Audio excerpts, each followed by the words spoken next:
தலைவர் தம்பி தலைமையில் திரைப்படம் முழுக்கதை ஆரம்பம். ஊர் அரசியலும் ஈகோவும். கிராமத்து பஞ்சாயத்து தலைவராக இருக்கும் ஜீவா அடுத்த தேர்தலில் எப்படியாவது ஜெயிக்க வேண்டும் என்ற முடிவில் இருக்கிறார். ஊரில் சுபகாரியமோ துக்க காரியமோ எது நடந்தாலும் தலைவர் தம்பி தலைமையில்தான் நடக்க வேண்டுமென்று ஓடி ஓடி வேலை செய்கிறார். அதே ஊரில் பக்கத்து வீட்டுக்காரர்களான இளவரசு மற்றும் தம்பி ராமையா மணி இடையே பல வருட பகை.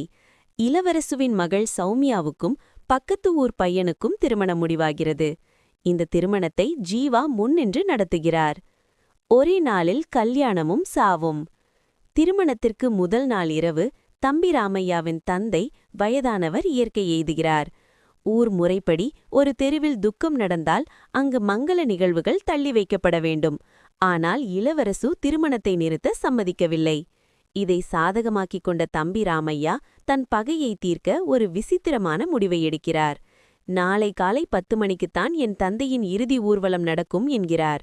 அதே 10 மணிக்குத்தான் சௌமியாவின் தாலி கட்டும் முகூர்த்த நேரம்.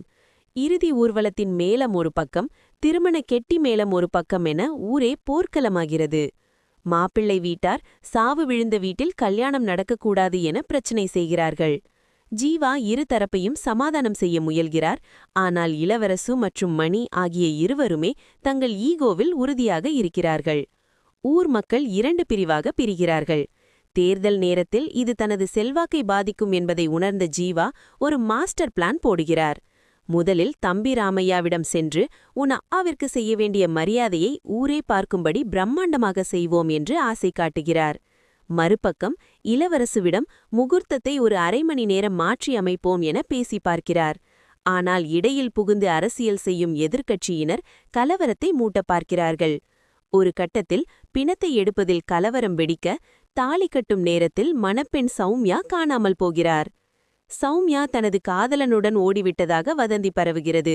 ஆனால் உண்மையில் சௌமியா தம்பி ராமையாவின் வீட்டிற்கு சென்று இறந்து போன பெரியவருக்காக அழுது அந்த பெரியவர் உயிருடன் இருந்தபோது தன்னிடம் எவ்வளவு பாசமாக இருந்தார் என்பதை எடுத்துக் கூறி மணியின் மனதை மாற்றுகிறார்.